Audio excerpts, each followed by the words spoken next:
하나님 말씀은 역대상 5장 1절에서 2절 말씀입니다. 역대상 5장 1절에서 2절. 구약성경 615쪽 역대상 5장 1절에서 2절.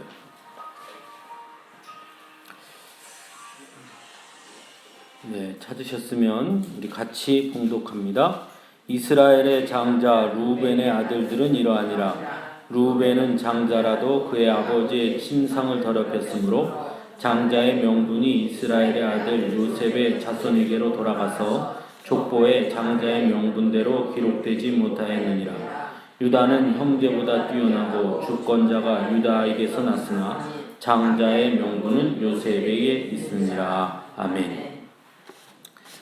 역대상 5장은 루벤 지파, 또 갓 지파, 므낫세 지파의 족보가 등장하는데요. 이 세 지파의 공통점은 뭐냐면 우리가 잘 아는 대로 이스라엘 백성들이 가나안 땅에 정착하잖아요. 그 정착할 때 요단강 건너서 가나안 땅에 가지 않고 가기 전 요단 동편 땅에서 이미 기업을 받은, 요단 동편에 있는 기업을 받은, 그래서 우리는 여기 그냥 머물겠다 이렇게 말하니까 모세가 이제 이야기를 하죠. 그러면 너희가 맨 앞에 서서 싸워라. 그래서 실제로 이 가나안 땅을 정복할 때는 이 세 지파가 제일 앞장서서 싸웁니다. 그래서 전쟁에서 승리를 거두고 가나안을 다 정복한 다음에 다시 자신의 땅으로 돌아가게 되죠. 그래서 그 세 지파에 관한 이야기를 이 오늘 본문 5장, 역대상 5장에서는 그 세 지파의 이야기를 다루고 있습니다. 크게는 셋으로 나누어지는데요. 1절에서 10절은 루벤 지파 얘기, 11절에서 17절은 갓 지파 이야기, 그 다음에 18절부터 그 뒤는 므낫세 반 지파, 므낫세 지파와 이 요단 동편 지파의 연합에 어떻게 어떤 일이 있었고 그들이 왜 망하게 됐는가까지 이렇게 기록하고 있습니다. 우리가 잘 아는 대로 야곱에게는 12아들이 있었고 이 12아들 중에 장자는 분명 루벤이 분명합니다. 오늘 본문에도 이스라엘의 장자 루벤 이렇게 딱 등장하지요. 그런데 사실은 그 장자권을 갖지 못하죠. 그 왜 그렇습니까? 바로 서모, 그러니까 야곱의 어떻게 보면 자기의 엄마죠. 친엄마는 아니지만 어쨌든 야곱의 서모 비라와 내통하죠. 그래서 오늘 본문에도 침상을 더럽혔다 이렇게 말합니다. 성경에 보면, 율법에 보면 어미와 하는 것을 하나님께서 아주 강하게 죄악시합니다. 그렇죠? 그런 의미에서 이 루벤 지파는 장자권을 결국 뺏기게 됩니다. 그리고 또 오늘 본문에는 아주 특별하게 이 사실을 아주 명확하게 기록하고 있습니다. 역대상에 보면 가장 먼저 지파가 기록된 것은 유다 지파입니다. 그런데 유다 지파는 그럼 유다 지파가 장자권을 가졌느냐? 그건 아니라는 거예요. 다만 오늘 본문에 보면 장자권은 요셉에게 갔고, 그러면 왜 유다 지파를 먼저 얘기했느냐? 그 유다 지파를 먼저 한 것은 주권자가 유다에게서 났다. 이거죠. 즉 다윗이 거기서 났고 또 더 끝으로 가면 예수님께서 바로 유다 지파에서 났기 때문에, 그러니까 이 기록의 가장 첫 번째 중요한 것이 뭐냐면 이 역대기에 나오는 여러 지파들의 족보들도 있어서 제일 중요한 기준이 뭐냐? 그것은 곧 누가 과연 하나님의 택함을 받아서 하나님이 선택한 주권자 또 예수 그리스도가 어느 혈통을 이어받았느냐가 제일 중요하다는 거예요. 그 다음에 오늘 본문에 보면 장자권은 누가 받았느냐? 요셉의 아들들이 받았다 이렇게 말합니다. 그럼 요셉은 야곱의 12아들 중에 몇 번째입니까? 11번째 아들이에요. 막내는 또 있죠. 막내가 누구예요? 베냐민이 있잖아요. 그러니까 베냐민이 아니고 이 요셉이 장자권을 얻었다는 거예요. 그래서 우리가 잘 아는 것처럼 요셉의 두 아들은 족장이 되잖아요. 그죠? 그래서 지파가 형성이 돼. 에브라임과 므낫세 이렇게 지파가 형성이 되지 않습니까? 그것처럼 이 장자는 그렇게 이어졌다는 거예요. 그럼 왜 그렇게 장자가 요셉에게 이어졌느냐? 왜 루벤은 자신의 장자권을 놓쳤느냐? 그것은 우리가 성경에서 이와 비슷한 사건들이 여러 군데 등장하는데 장자가 장자권을 잃은 아주 대표적인 사건이 바로 이 루벤하고 또 하나는 자기 아버지 야곱 일입니다. 원래 장자는 누구죠? 에서죠, 에서. 에서인데 장자는 누가 되는 겁니까? 야곱이 되지요. 그럼 왜 에서가 장자를 잃었느냐? 루벤은 왜 장자를 잃었느냐? 그 공통점이 있다는 거예요. 물론 루벤은 범죄를 저질렀습니다. 그렇죠? 그러나 에서가 장자권을 잃은 것이나 루벤이 장자권을 잃은 가장 결정적인 이유는 뭐냐면 그 장자권을 소홀히 여겼다는 겁니다. 에서가 장자권을 잃은 것은 사실은 그 내용을 들여다보면 저도 큰아들인데 저도 큰아들이거든요. 그거 볼 때마다 신경질 나요. 제 동생이 꼭 야곱 같거든요. 저도 딱 형제 둘이잖아요. 저하고 제 동생. 근데 이렇게 살다 보니까 동생이 꼭 진짜 야곱 같아요. 동생은 절대로 형한테 양보 안 합니다. 꼭 거래를 합니다. 뭐 하면 형 내가 그럼 이거 해주면 형 뭐 해줄 건데 꼭 이렇게 거래를 하거든요. 이 동생의 습성인가 봐요. 어쨌건 배고파서 왔는데 그 팥죽 형한테 한 그릇 대접할 수도 있는 거지. 그거를 주면서 장자권을 달라고 에서가 그래 너 가져 그랬을 때 진짜 줄 마음이었겠어요?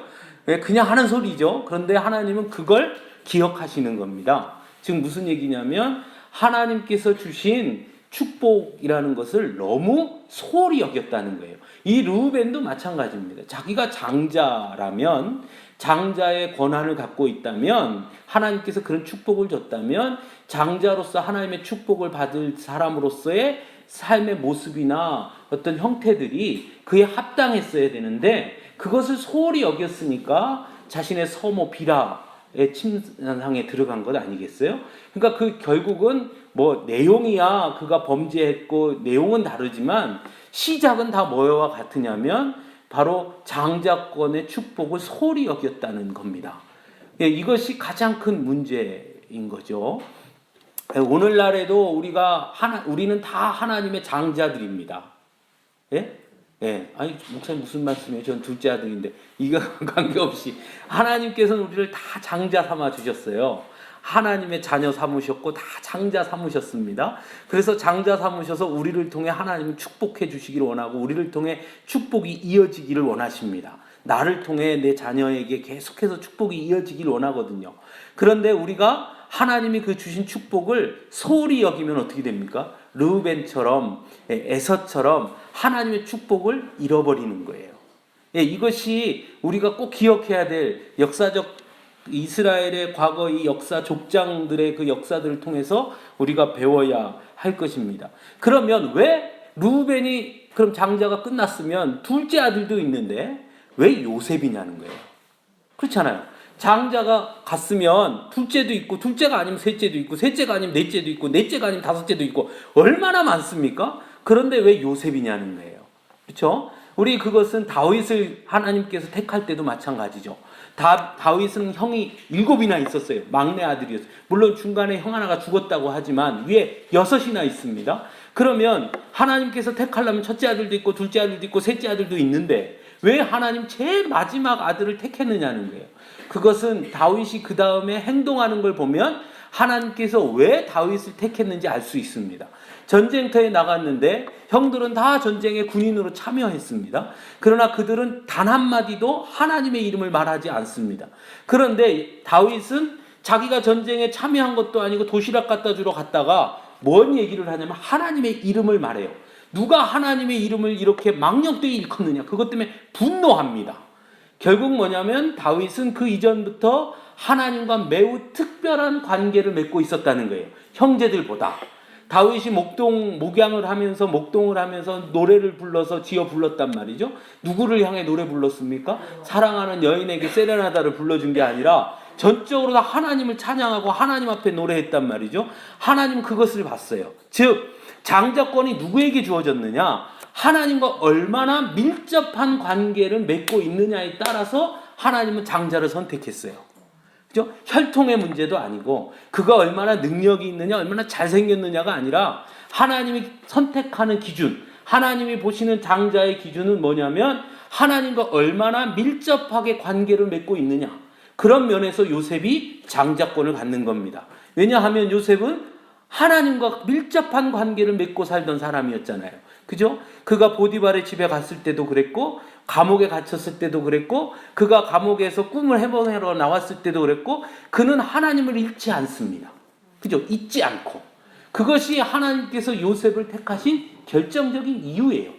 즉, 이것은 무엇을 얘기하냐면, 그의 능력이나 그의 배경이나 그가 갖고 있는 어떤 주변의 어떤 상황이나 혈통적인 어떤 우선순위가 중요한 게 아니라 장자는 뭐로 인해진다는 겁니까? 하나님과 얼마나 관계를 맺고 있느냐는 거죠. 그런 면에서 우리가 다 장자라는 거예요.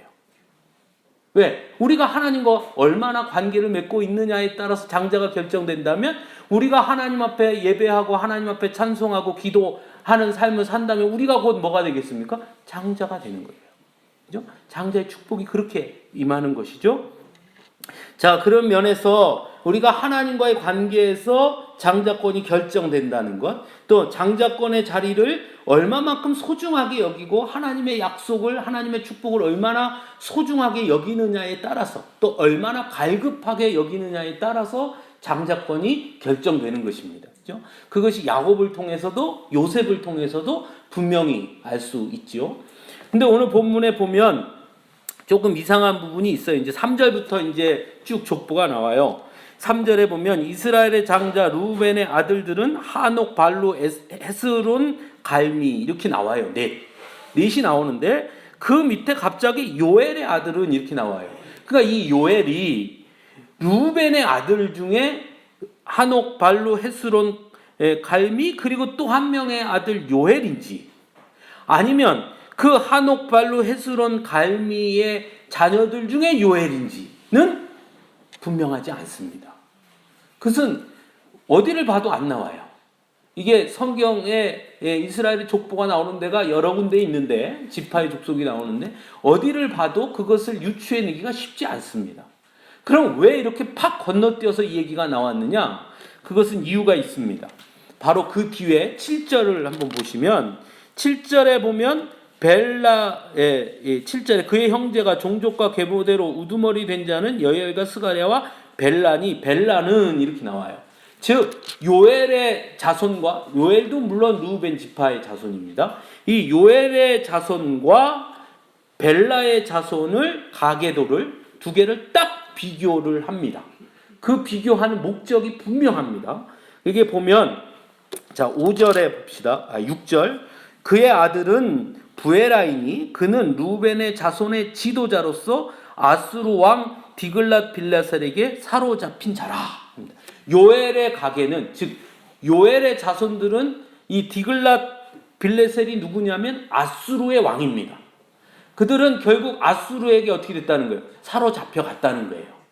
그러나 그 가계도의 똑같은 가계도의 또 하나인 벨라는 8절에 보면 벨라는 아사스의 아들이요 세마의 손재요 요엘의 증손이라 그가 아로엘에 살면서 느보와 바알모행까지 다다랐고 동으로 가서 거주하면서 유브라데 강에서부터 광야 지경까지 다다랐으니 이는 길르앗 땅에서 그 가축이 번식했다는 겁니다.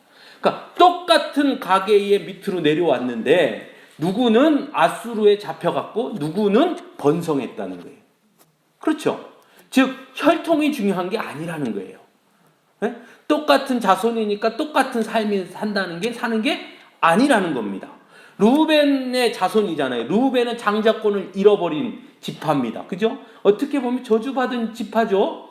자신의 축복을 잃어버린 지파예요. 그럼에도 불구하고 이 벨라라는 사람의 가계도의 밑에 자녀들은 어떻게 됐습니까? 루벤 지파임에도 불구하고 그는 번성했다는 거예요. 그렇죠? 그러니까 루벤이 범죄했으니까 그 지파가 다 망했느냐? 아니라는 거예요.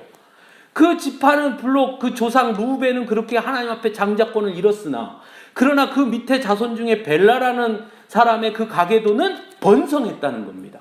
그렇죠? 즉 똑같은 가문의 누구는 하나님 앞에 징계를 받아서 아수르에 끌려간 사람도 있고 누구는 하나님 앞에 축복을 받아서 번성한 가문도 있다는 거예요. 이유가 뭐냐는 거예요. 그 이유를 이야기하기 위해서 이것을 이야기합니다. 또 10절에 보면 사울 왕 때에 그들이, 여기서 그들은 바로 이 벨라의 자손들입니다. 하갈 사람과 더불어 싸워 손으로 쳐 죽이고 길르앗 동쪽 온 땅에서 장막에 거주하였다 그랬습니다. 여기 우리가 잘 아는 대로 사울 왕 때에 그들이 하갈 사람과 더불어 싸워, 이거는 뭐냐면 사울이 왕이 돼서 첫 번째 전쟁을 치른 것이 있어요. 그게 뭐냐면 바로 아람족하고 싸웁니다. 이 아람족이 누구냐면 바로 하갈의 자손이에요. 하갈이 누굽니까? 이스마엘의 어머니, 아브라함의 그 자손이 아람 족속이에요. 네. 그러니까 하갈의 자손이라고 그래요. 그래서 하갈의 자손이라고 그러는 거예요. 이들과 싸워서 사울이 첫 번째 전쟁에서 승리하는데, 그 첫 번째 전쟁에서 승리할 때 그 전쟁에 전공을 세운 지파가 어디냐? 바로 르우벤 지파라는 거예요. 그 르우벤 지파 중에 누구? 벨라의 가게라는 거예요. 네. 그들은 하나님의, 우리가 구약 성경에 보면 언젠가 우리 김영자 권사님 저한테 그 질문을 했어요. 목사님, 성경에 보면 우리 하나님 너무 잔인해요. 우리 하나님은 사랑의 하나님인데 어떻게 이렇게 수많은 사람들을 죽입니까? 그렇게 이야기를 하시더라고요.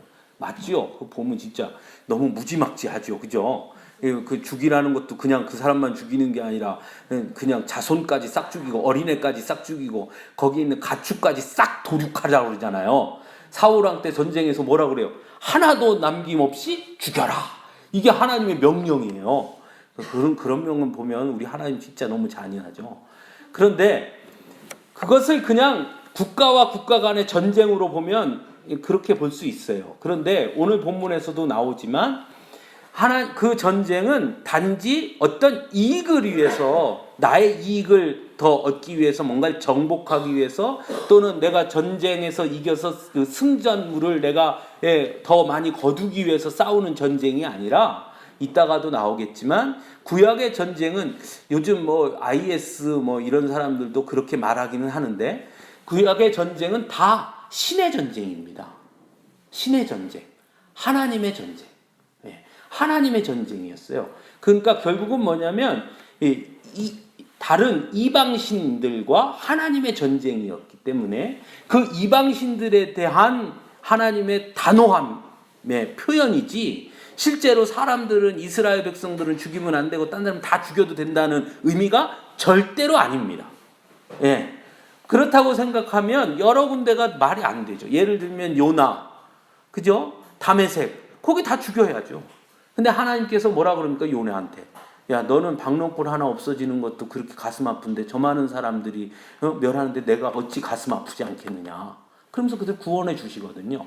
그러니까 거기는 왜 구원해 주냐는 거예요. 그 뭐냐면 하나님의 전쟁은 결국은 뭐였냐면 신의 전쟁이에요. 하나님의 전쟁이었어요. 즉 하나님을 섬길 것이냐 섬기지 않는 것이냐 않을 것이냐, 이 문제로 접근을 해야지, 단순히 요즘 우리 세상의 전쟁처럼 IS가 전쟁을 지금 테러를 일으키고 막 하잖아요. 그들의 목적이 뭡니까? 이름은 신의 이름을 대지만, 알라를 이름을 얘기를 하지만 실제는 알라를 위해서 싸우는 거가 아니라 자신들의 이익을 위해서 싸우죠. 하나님은 그걸 얘기하는 게 아닙니다. 구약의 전쟁은 전적으로 신의 전쟁이에요. 하나님을 섬길 것이냐, 하나님을 따르지 않고 이방신을 섬길 것이냐, 그 문제로 접근을 해야 되는 겁니다. 어쨌건 이 사울 왕 때의 이들은 그 전쟁, 그러니까 그 전쟁은 하나님께서 사울을 세워서 치르게 하신 전쟁이에요. 그러니까 그 전쟁은 무슨 전쟁이었느냐? 하나님의 전쟁이었고, 그 하나님의 전쟁에 벨라의 자손들은 참여했던 거예요. 그래서 하나님께서 어떻게 합니까? 축복해 주시는 겁니다. 그 전쟁에 참여한다라는 말은 무슨 뜻입니까? 우리는 누구만 섬기겠다는 거예요? 하나님만 섬기겠다고 약속한 겁니다. 하나님만을 나는 온전히 섬기겠습니다 약속했기 때문에 하나님이 축복해 주시는 거예요. 너네는 이미 르우벤 지파는 이미 끝났으니까 이제 와서 하나님 섬긴다고 해도 난 니네 안 봐줘, 그러는 게 아니라, 우리 하나님은 사랑이 많으시고 자비로우셔서 언제든지 우리가 회개하고 하나님 앞에 돌아오면 받아주시죠. 그게 하나님의 사랑이죠. 우리 하나님께서 그렇게 이 자손들을 축복해 주신 겁니다. 이제 이해가 되시죠? 그래서 이 르우벤 지파의 이야기는 바로 거기에 딱 집중되어 있는 겁니다. 다른 여러 그 자손들의 이름이 많이 나오지도 않아요. 르우벤 지파 왜 이렇게 많이 안 나올까요? 별로 중요하지 않죠.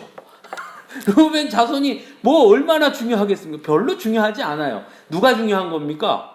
유다 자손이 중요한 거죠. 그래서 르우벤 자손에게 있어서 중요한 것은 이 르우벤 자손을 통해서 이 역대기에서 우리에게 가르쳐주고 싶은 것은 두 가지입니다. 하나는 하나님의 축복을 소중하게 여겨라. 하나님의 택함은 소중하게 여길 줄 알아라. 두 번째, 비록 실수했고 비록 실패했더라도 다시 하나님의 뜻 앞에 엎드리면 하나님은 축복해 주신다. 이거를 이 르우벤 지파를 통해서 그 가계도를 통해서 우리에게 가르쳐주고 있는 거죠. 두 번째로 갓 11절부터 17절까지인데요. 갓 지파의 족보입니다. 근데 갓 지파의 족보에는 어디에 거주하고 있는지가 매우 중요하게 등장을 하는데요. 17절에 보면 이상한 말이 나옵니다. 이상은 유다 왕 요담 때와 이스라엘 왕 여로보암 때의 족보에 기록되었더라 입니다. 즉, 이 갓 지파의 모든 족보가 갓서부터 쭉 기록되어 있는 게 아니라 이 갓 지파의 이 족보는 누구 때를 기록하고 있냐면 유다 왕 요담 왕 때 그 시기 앞뒤에만 집중적으로 기록되어 있습니다. 그럼 왜 그때만 기록되어 있느냐? 그때가 가장 최전성기였습니다. 갓 지파에게는. 갓 지파 때는 그때가 최전성기였어요. 그러니까 유다 남과 북으로 나뉘어지잖아요. 이스라엘이. 그래서 북이스라엘, 남유다가 나뉘어지죠. 르호보암 왕 때. 근데 요담 왕 때의 북이스라엘의 왕은 누구였냐면 여로보암입니다. 그때의 갓 지파는 가장 전성기를 구가했습니다. 그때 가장 넓은 지역을 차지하고 있었어요. 그래서 16절에 보면 그들이 바산 길르앗과 그 마을과 샤론의 모든 들에 거주하여 그 사방 변두리에 다다랐습니다. 그때 가장 번성했다는 거예요.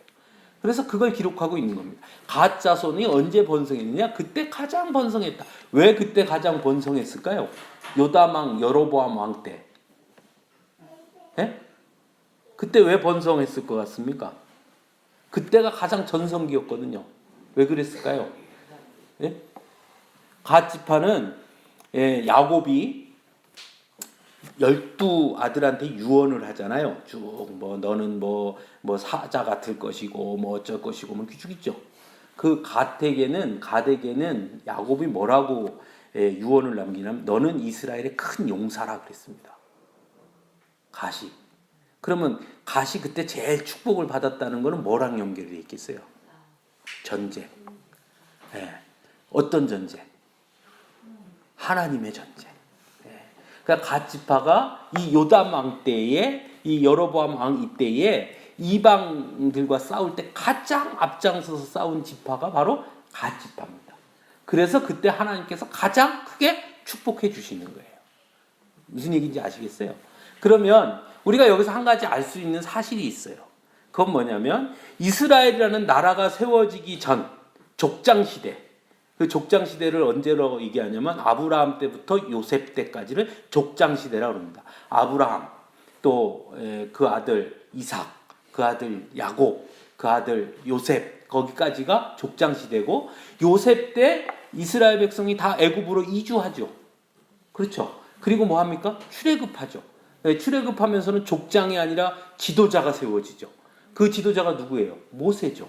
그 전까지는 족장이었단 말이에요. 그러니까 족장이라는 건 뭐냐면 가족 중심이었다가 이스라엘이 애굽에 이주해 가면서 요셉이 총리가 돼서 이스라엘이 애굽에 이주하면서 애굽에서 힘이 좋아서 그 애굽이 핍박함에도 불구하고 자손을 많이 낳죠. 그래서 들어갈 때는 얼마 안 됐는데 100여 명도 안 됐는데, 그죠? 그런데 나올 때는 출애굽할 때는 400년 거기 종살이 하면서 출애굽할 때는 어마무시한 인구가 늘어서 나오잖아요. 그렇죠? 그러면서 그때부터는 뭐가 되냐면 이제 족장이 아니라 뭐가 되는 겁니까? 거의 나라처럼 되는 거죠. 나라는 아니었으나 그때는 나라는 언제 세워지는 거냐면 사울 왕 때 세워지는 거죠. 어쨌건 그때는 뭐가 됐냐면 어쨌든 한 족장이 아니라 각 지파 연합체가 되는 거죠. 그렇죠? 12지파가 연합해서 전쟁이 나면 어떻게 했느냐? 12지파가 다 가서 싸우는 게 아니라 전쟁이 나면 각 지파에서 대표적으로 가서 싸우는 거예요. 가까운 데 있는 지파가. 또는 어떤 경우에는 각 지파별로 큰 전쟁은 왕이 각 지파, 사울왕이 어떻게 했냐면 각 지파에 연통을 넣어서 야 니네 지파별로 저 군인들 좀 보내. 그러면 군인들 쭉 보내면 사울왕이 가서 싸우는 거예요. 그런 구조였다가 다윗 왕 때 완전히 국가의 체계가 딱 갖추어집니다. 그래서 건국은 실제 나라는 다윗 왕 때 기틀이 마련이 되는 거예요. 그래서 다윗이 다윗 성을 짓고 그 전까지 다윗이 헤브론에 있을 때는 사울 왕과 같은 구조였어요. 12지파. 그런데 다윗이 헤브론에서 떠나서 예루살렘에다 다윗 성을 짓잖아요. 그러면서 실제로 나라가 되는 거예요. 그래서 다윗 왕부터 시작해서 솔로몬 왕 이렇게 되면서 그때부터는 실제 왕정 국가가 되는 겁니다. 그렇죠? 그러니까 족장 시대 때까지는 그래서 뭐가 주로 중요했냐면 제사가 중요했어요. 제사. 즉 하나님 앞에 어떻게 제사하고 어떻게 예배드리느냐가 성경의 가장 중심이었어요. 그가 어떻게 예배했느냐. 예를 들면 야곱이 위기에 처했을 때 하나님이 야곱에게 뭐라 그럽니까? 베델로 올라가라. 베델에 올라가서 야곱이 뭐 하죠? 제사 지내죠. 하나님이 그 제사를 받으시고 야곱을 구해 주시죠.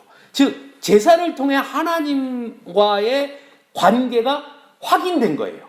하나님 앞에 내가 어떻게 제사하느냐, 하나님 앞에 제단을 쌓고 제사하느냐 그렇지 않느냐로 하나님과 그 사람의 관계가 확인되는 겁니다. 그래서 하나님께서 아브라함에게 이삭을 바치라고 할 때도 뭐에 바치라고 그래요? 제물로 바치라 그래요. 즉 제사를 통해 바치라는 거예요. 뭐냐면 그 제사를 통해 하나님은 아브라함의 믿음을 뭐 한 거예요? 확인하는 거예요. 그런데 왕정 시대가 되면 어떻게 되냐? 뭐로 확인하느냐? 전쟁이에요. 전쟁으로 하나님의 명령을 순종하느냐 하지 않느냐 확인합니다. 사울왕이 왜 버려지죠? 왜 하나님 앞에 버림받습니까? 전쟁이에요. 전쟁에서 하나님의 말씀을 순종하지 않았어요. 즉 이 왕정 시대 이후로는 전쟁, 즉 하나님의 전쟁에 얼마만큼 순종하며 그 전쟁에 얼마만큼 믿음으로 나아가서 하나님의 이름을 걸고 싸우느냐가 중요한 하나님과 그 사람과의 관계가 확인되는 자리예요. 이제 이해되셨어요? 그러니까 다윗이 왜 하나님 앞에 우뚝 서게 됩니까? 어디서 확인이 돼요? 골리앗과의 전쟁이에요. 그렇죠? 골리앗과의 전쟁에서 다윗이 너는 칼과 창으로 나오지만 나는 만군의 여호와 이름으로 해서 나가서 싸우죠. 그걸로 하나님은 다윗의 뭐를 확인한 겁니까? 믿음을 확인하는 거예요. 그래서 다윗이 뭐가 됐어요? 왕이 되는 거예요. 그러니까 왕정 시대 이후에는 아주 중요한 매개가 전쟁인 거예요. 전쟁을 통해서 어떻게 이스라엘이 하나님을 의지하고 하나님을 순종하느냐죠. 왜 히스기야 왕이 나중에 비참한 최후를 맞이합니까? 그 이유가 뭡니까? 히스기야 왕이 하나님의 명령을 따르지 않고 애굽의 손을 잡아서 바벨론하고 대항하려고 하다가 결국은 망하는 거죠. 결국은 히스기야 왕이 하나님을 전쟁 앞에 하나님을 의지하지 않고 뭘 의지했기 때문에? 예? 사람을 의지했기 때문에. 결국은 히스기야 왕과 하나님 사이의 관계가 깨어진 거예요. 그래서 버림받는 겁니다. 그러니까 왕정시대 이후로는 뭐가 매우 중요한 매개체냐? 전쟁이에요. 전쟁을 통해서 그 사람이 그 지파가 또는 그 왕이 그 이스라엘 백성들이 하나님을 얼마나 의지하고 순종하느냐를 하나님은 전쟁을 통해 확인하셨어요. 그렇기 때문에 갓 지파가 이때 가장 번성했다라는 것은 곧 그 전쟁 속에서 갓 지파는 하나님의 부름에 응답했던 지파라는 거예요. 네. 그러나 이 지파가 어떻게 됐느냐? 망해요. 그게 18절에서부터 26절까지 내용입니다. 그래서 18절에 보면 르우벤 자손과 갓 사람과 므낫세 반 지파가 나가 싸울 만한 용사 곧 능히 방패와 칼을 들며 활을 당겨 싸움에 익숙한 자는 44,760명인데 20절에 도우심을 입었으므로 하갈 사람과 그들과 함께 있는 자들이 다 그들의 손에 패하였으니 이는 그들이 싸울 때 뭐 했다고요? 하나님께 의뢰하고 부르짖음으로 하나님이 그들에게 응답했다는 거예요. 즉 그들이 전쟁을 치를 때 누구의 이름으로 싸웠다는 거예요? 하나님의 이름으로 싸웠다는 거예요. 그래서 하나님께서 그때 르우벤 자손 여기 르우벤 자손은 누굴 얘기하겠습니까? 앞에 말한 벨라.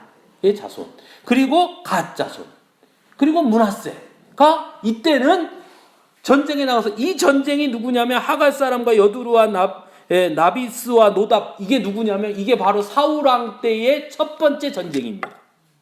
그 전쟁에 나가 싸울 때 이 세 지파, 요단 동편에 있던 지파가 가장 먼저 나가서 전쟁을 치렀고, 그래서 승리했습니다. 왜 그랬느냐? 본문에 분명히 말하죠. 그들이 싸울 때에 하나님께 의뢰하고 부르짖음으로 하나님께서 그들에게 응답하셨다. 전쟁은 이겼으나 누가 이긴 거라는 거예요? 하나님이 이기신 거예요. 다만 그 하나님의 승리를 믿고 의지하고 순종해서 전쟁터에 나간 자들에게 하나님 어떻게 하셨겠습니까? 축복해 주셨다는 거예요. 그래서 그들이 돌아올 때 엄청난 자들을 다 수확을 거둬서 옵니다. 대적의 짐승 낙타 5만 마리, 양 25만 마리, 낙이 2천 마리, 사람 3만 명. 엄청난 거죠.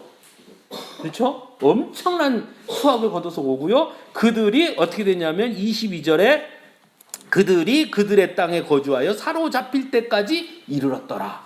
전쟁에서 승리한 그들에게 하나님께서 축복해 주셔서 갓 자손이 아까 앞에서 말한 것처럼 바산 길르앗과 그 마을과 사론의 모든 뜰에 거주할 만큼 하나님께서 그들을 장막에 거주하게 해주셨습니다. 네. 이게 이 원인이 어디 있습니까? 전쟁에 나갈 때 하나님을 의지했다는 거예요. 여기 중요한 것은 거주했다라는 말이, 우리는 다 우리 집에 있죠. 집 없는 분 손 들어보세요. 길에서 주무시는 분 아무도 없잖아요. 다 우리 집이 있어요. 그러니까 지금은 우리는 집이라는 것이 있다는 것이 당연한 거예요. 우리나라는 왜냐하면 농경사회잖아요. 농경사회는 집이 있어요. 유랑하지 않죠. 당연히 정착해서 살아야 돼요.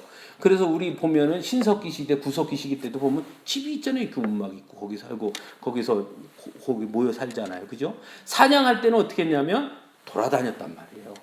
사냥할 걸 찾아서. 그죠? 근데 농경사회가 빗살무늬 토기 뭐 이런 거 나오기 시작하면서 우리는 거주하면서 살기 시작한 거예요. 아주 일찍이부터. 그러니까 우리는 집이 아주 중요한 거예요. 우리에게는. 그러나 이스라엘은 우리 잘 생각해 보면 가나안 땅에 들어갈 때까지 계속 뭐 합니까? 떠돌아다녀요. 예. 그렇죠.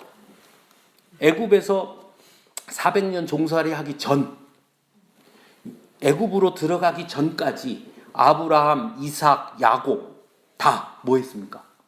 떠돌이 생활했죠. 기껏 거주한 400년 동안은 뭔 생활했어요? 종으로 살았죠.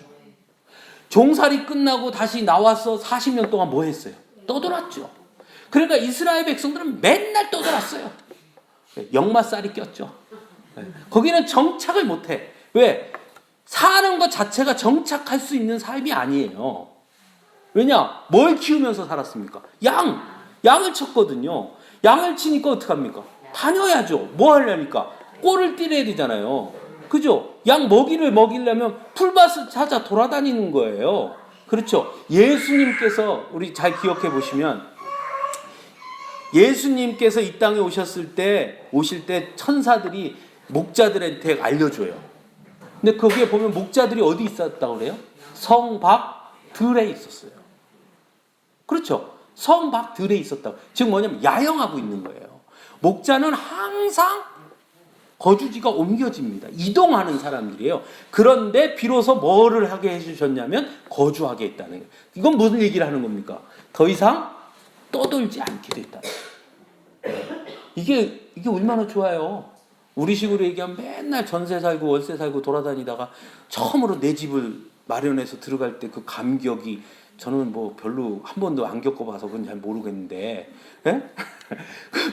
내 집을 처음 마련해서 들어갈 때 보면 막 TV 같은 데도 보고 막 울고 그러더만요. 얼마나 그 감격스러우면. 그렇죠? 예. 그러니까 거주하게 됐다라는 것은 여러 가지 의미. 첫째, 평안해졌다는 거예요. 그죠? 불안하지 않잖아요. 두 번째, 안전하게 됐다는 거예요. 그렇죠? 떠돌아다니면 들짐승이나 뭐 언제든지 옮길 수 있지만 집이 있으니까 이제 안전해지고, 집이 나를 지켜주잖아요. 그러니까 안전해졌다는 거야. 하나는 평안해졌다. 하나는 안전해졌다. 즉 거주하게 됐다는 것은 뭘 얘기하는 거냐? 하나님이 그들을 평안하게 해주셨다. 하나님이 그들을 안전하게 지켜주셨다는 거예요. 그러니까 이게 얼마나 큰 축복입니까? 이 축복을 그들이 받았습니다. 자, 그래서 23절에도 보면 므낫세 반지파 자손들이 그 땅에 거주하면서 해서 쭉 거주한 땅이 나오고요. 그 다음에 24절에 보면 그들의 족장은 해서 7명의 족장이 나옵니다. 7명의 족장. 이 족장은 다 용감하고 유명한 족장이었다. 네, 그죠? 하나님 그들의 이름을 높여 주셨습니다. 그죠? 그래서 어쨌든 그들은 다 이렇게 하나님의 축복 안에서 한때 번성하고 하나님의 축복을 받았다는 거예요. 그런데 25절, 26절로 가면 갑자기 싹 바뀝니다. 뭐라 그러냐면 그들이 그들의 조상들의 하나님께 범죄하여 하나님이 그들 앞에서 멸하신 그 땅 백성의 신들을 간음하듯 섬기더라.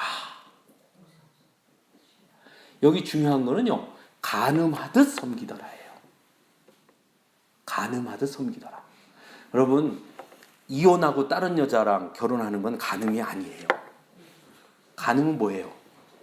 본 부인이 있는데 몰래 즉 이스라엘 백성이 어떻게 했다는 거예요?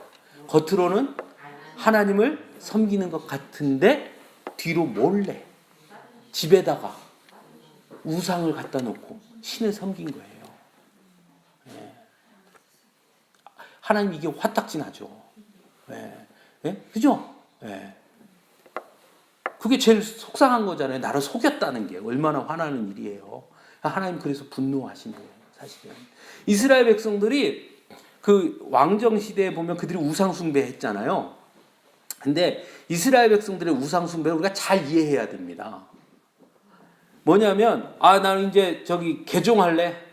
나 이제 교회 안 다니고 난 절에 갈래. 그건 우상 숭배가 아니에요. 구약에서 말하는 우상 숭배가. 구약의 우상 숭배는 다 뭐냐면요, 두 가지예요. 부처를 갖다 놓고 하나님이라고 하든지, 부처를 갖다 놓고 하나님이라고 하든지, 아니면 겉으로는 하나님 앞에 다 제사 지내고 절기 다 지키는 것 같은데 집에 가보면 우상이 있는 거예요. 바알신, 아세라신, 마일곰 다 있는 거예요. 그게 우상 숭배예요. 오늘날도 현대인들 중에도, 현대 기독교인들 중에도 우상 숭배하는 사람이 있어요. 교회는 열심히 다녀. 주일날 오면 기도도 잘하고 신앙생활도 잘하는 것 같은데 집에 가면 벽에다가 뭐 노란 딱지 쫙쫙 붙여놓고, 신랑 지갑에다가 부적 딱 끼워놓고, 연초만 되면 토종비결 보러 다니고, 결혼할 때 되면 자식들 때문에 가가지고 해가지고 가서 점쟁이한테 궁합 보고, 날짜 택해주라 그러고, 이사 갈 때도 점쟁이한테 가서 언제가 좋아요, 손 없는 날이 언제예요, 이렇게 찾아갖고 가고, 그게 우상 숭배예요. 겉으로는 다 와서 하나님 앞에 예배하고 찬송하고 하나님만 섬기는 것 같이 하는데 실상 자신의 삶의 어떻게 보면 제일 중요한 부분을 하나님 앞에 맡기지 않고 다른 거한테 가는 거잖아요. 우상, 점쟁이 찾아가고 무당 찾아가고. 그렇죠. 그게 우상 숭배지. 그 다른 우상 숭배가 아니에요. 타 종교는 그냥 타 종교인이에요. 그렇죠. 타 종교인. 근데 이거는 우상 숭배인 거예요. 하나님이 제일 분노하는 게 그거예요. 하나님께서 이스라엘 백성들에게, 우리가 호세아 선지서 보죠. 호세아서. 호세아서에서 하나님이 뭘 얘기합니까? 하나님과 이스라엘을 뭐로 비유해요? 하나님은 누구예요? 호세아고요. 이스라엘 백성이 누구라는 거예요? 고멜이에요. 호세아의 부인이 누구예요? 고멜. 호세아하고 고멜하고 이혼했다는 얘기 나옵니까? 안 나와요. 그런데 이놈은 고멜이 틈만 나면 나가갖고 외간 남자랑 앉아 있는 거예요. 그럼 호세아가 가서 데리고 오죠. 조금 있을만 하면 또 나가. 그죠? 이스라엘은 그런 거예요.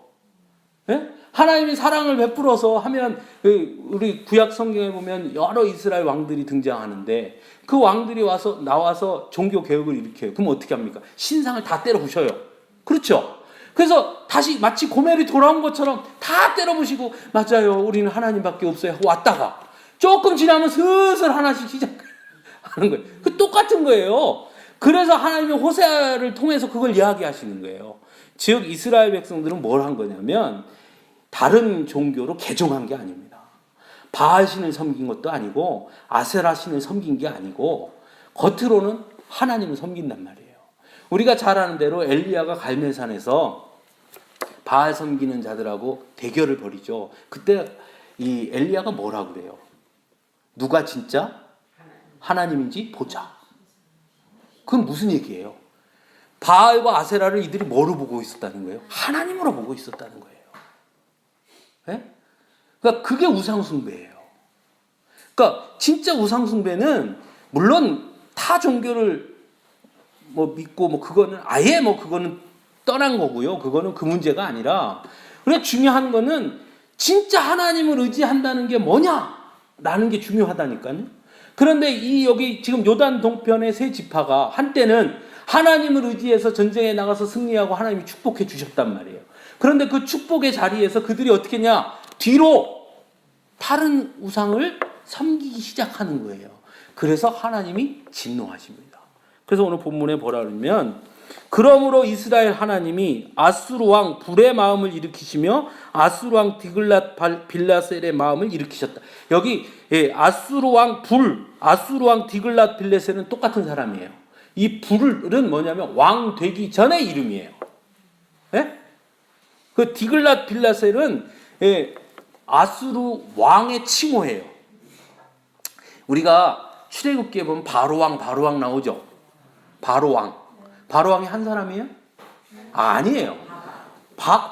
애굽의 왕은 다 바로예요.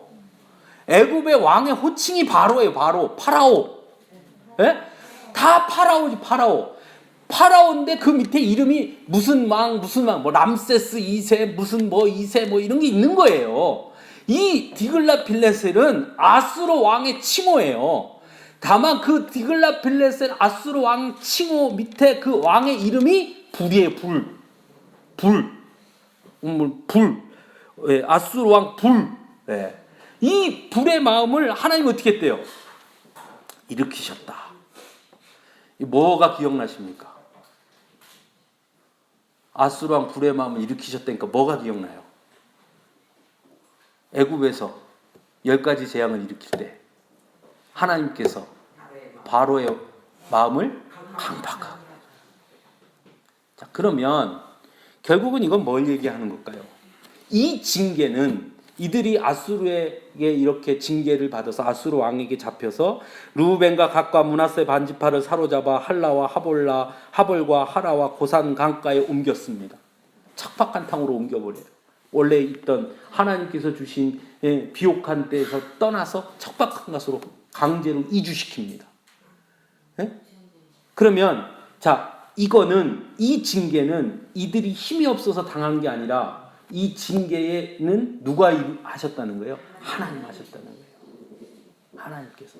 즉 전쟁의 승리에서 축복을 받는 것도 누가 주시는 거예요? 하나님 주시지만 그 축복의 자리를 우리가 소홀히 여기고 축복을 하나님께 감사하지 못하고 온전히 하나님 앞에 가지 못하면 징계도 하시는 거예요. 하나님께서. 이거 중요해요. 자, 더 재밌는 거는 뭐냐면 자, 바로 왕의 마음을 강팍하게 했어요. 언제까지? 10가지 재앙을 할 때까지. 그리고 끝내 다시 이스라엘 백성이 나갔더니 쫓아왔죠. 그래서 어떻게 돼요? 홍해에서 싹 끝나죠. 자, 그럼 아수르는 어떻게 됐을까요? 하나님께서 아수르 왕의 마음을 일으켜서 하나님의 자녀들을 징계케 했어요. 그러면 하나님이 아수르한테 잘했다 했을까요? 어떻게 됐어요? 아수르도 끝났죠. 누구의 손에? 바벨론의 손에 끝나는 거예요. 끝나는 거예요. 그렇죠? 우리가 여기 보면서 우리가 오늘 말씀을 보면서 몇 가지 우리의 삶 속에서 적용할 수 있는 것을 찾아야죠. 그게 중요하죠. 우리가 무슨 이스라엘의 역사를 배우는 시간이 아니잖아요. 그 우리나라 역사도 어려워 죽 건데 왜 남의 나라 역사까지 우리 배울 필요가 뭐 있어요. 그러니까 구약 성경은 결코 역사책이 아닙니다. 그래서 제가 가끔 물어보거든요. 청년들한테. 야, 이스라엘에 가면은 우리나라도 국사책이 있지 않냐? 그럼 이스라엘에도 이스라엘의 국사책이 있지 않겠냐? 그럼 이스라엘의 국사책은 성경을 갖고 배우면 되겠다. 그지? 왜냐면 성경에 다 있잖아.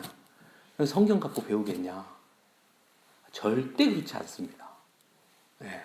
이 성경은 아까도 봤지만 전체가 다 기록되어 있지도 않고 중간중간 뛰어넘기도 하고 또 앞뒤가 서로 맞지 않는 것도 있어요. 그건 뭐냐면 뭔가 의도를 가지고 주신 책이에요.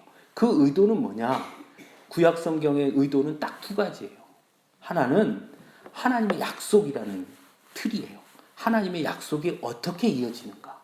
수없이 인간들이 하나님의 약속을 어기고 도망가고 약속을 파기하고 그럼에도 불구하고 하나님은 한 번 하신 약속 창세기 3장 15절에 하신 그 구원자를 보내주실 약속을 그럼에도 불구하고 그들이 망가지고 포로로 가고 멸망하고 나라가 깨지고 뭐 다 사로잡히고 죽고 난리를 치더라도 그 약속은 반드시 하나님이 이루신다. 이게 하나님의 약속이라는 개념으로 봐야 돼요. 큰 틀로. 이렇게 수없이 실패하고 망가졌음에도 불구하고 하나님은 하나님의 약속을 지키셔서 유다 지파를 통해 누구를 주셨어요? 예수님 주셨죠. 그러니까 유다 지파의 역사는 이스라엘의 역사를 보고 유다 지파를 봐도 솔직히 얘기하면 축복받을 구석인 요만큼도 없는 족속들이잖아요. 수없이 하나님 배신하고 떠나고 뭐 난리치고 뭐 범죄도 웬만한 범죄여야 말이죠. 시아버지하고 며느리하고 뭐 아들이 뭐 엄마를 뭐 하고 이 말도 안 되는 이런 범죄들을 수없이 저지름에도 불구하고 확 그냥 끝내버릴 것 같은데 그럼에도 불구하고 하나님은 약속하신 것을 하나님의 주권 안에서 하나님의 섭리로 하나님의 뜻은 반드시 이루어 가신다. 그게 구약 성경을 읽는 아주 중요한 키워드예요. 네. 그래서 그런 관점에서 구약 성경을 해석하는 것을 구속사적 해석이라고도 말해요. 예수 그리스도의 구속사를 중심으로 성경을 해석하는 거죠. 그런 해석도 있습니다. 그래서 아주 중요한 해석이죠. 그런 면이 있고 또 하나는 하나님의 약속이라는 것이 하나의 줄기라면 또 하나는 하나님의 섭리예요.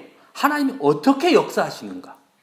순간순간 하나님은 어떤 방법으로 어떤 방향으로 어떤 자를 통해 일하시는가. 즉 하나님의 일하심의 방법들 하나님의 일하시는 어떤 계획들 그것들을 구약 성경을 통해서 우리가 찾는 겁니다. 아 그래 루벤 집안이 이렇게 범죄했어. 그럼에도 불구하고 다시 하나님을 의지할 때 하나님은 그들 중에도 축복해 주셔. 내가 비록 지금까지 하나님의 뜻을 올바로 섬기지 못하고 살았더라도 이제라도 내가 하나님의 뜻에 순종하고 나아가면 나를 다시 하나님은 축복의 자리로 서게 해 주실 거야. 또는 내가 지금 하나님의 축복을 받고 있다 할지라도 단 한순간이라도 하나님의 뜻을 어기고 하나님을 온전히 신뢰하지 않고 하나님을 온전히 믿지 않으면 그 축복이 언젠가는 또 다른 징계로 올 수 있구나.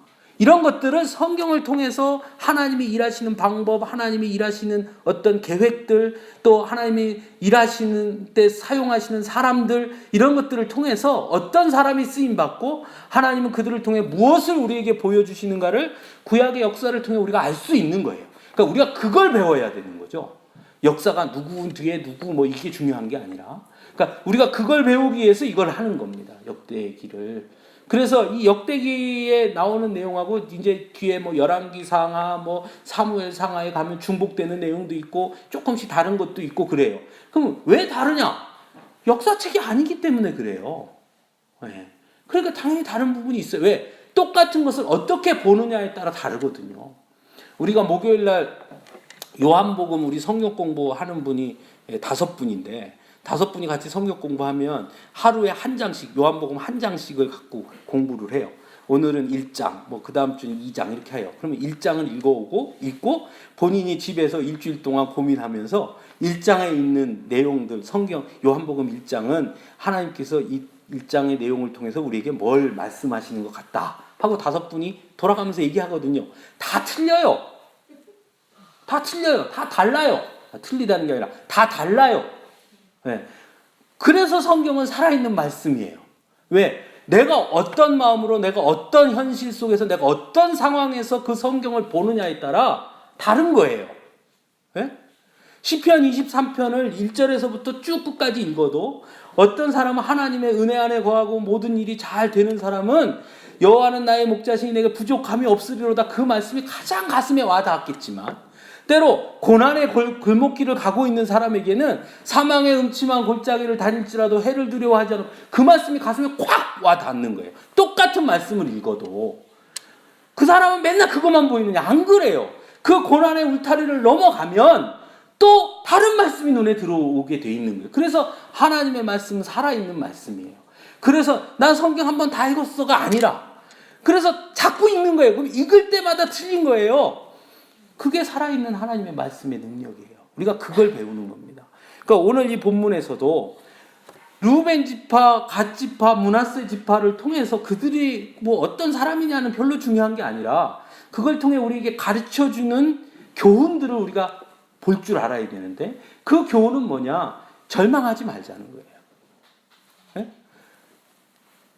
르우벤 지파처럼 그렇게 때로는 실수해서 하나님 앞에 장자권도 뺏기고 버림받은 것처럼 보이지만 그럼에도 불구하고 맡은 자리에서 다시 한번 내가 하나님 앞에 순종하고 말씀으로 나아가면 하나님은 그런 지파 안에서도 하나님이 역사하시고 그를 축복의 자리로 세워주신다는 겁니다. 그렇죠? 작은 지파, 힘없는 지파지만 그럼에도 불구하고 하나님 앞에 나아가서 온전히 엎드리면 그 지파를 하나님은 융성하게, 풍성하게 베풀어 주신다는 걸 우리가 배우는 거예요. 또 하나는 비록 그런 축복을 받았다고 한다 할지라도 우리가 긴장감을 놓치고 거기에서 만족하고 그래서 세상의 눈을 향해서 돌리고 세상 것들과 타협하고 뭐 이렇게 하면서 이렇게 하면 그것이 어떤 순간에는 오히려 징계로 다가올 수 있다. 그러니까 우리가 항상 긴장감을 가지고 신앙생활을 해야 된다라는 것을 우리가 오늘 말씀을 통해서 배우게 되는 거죠.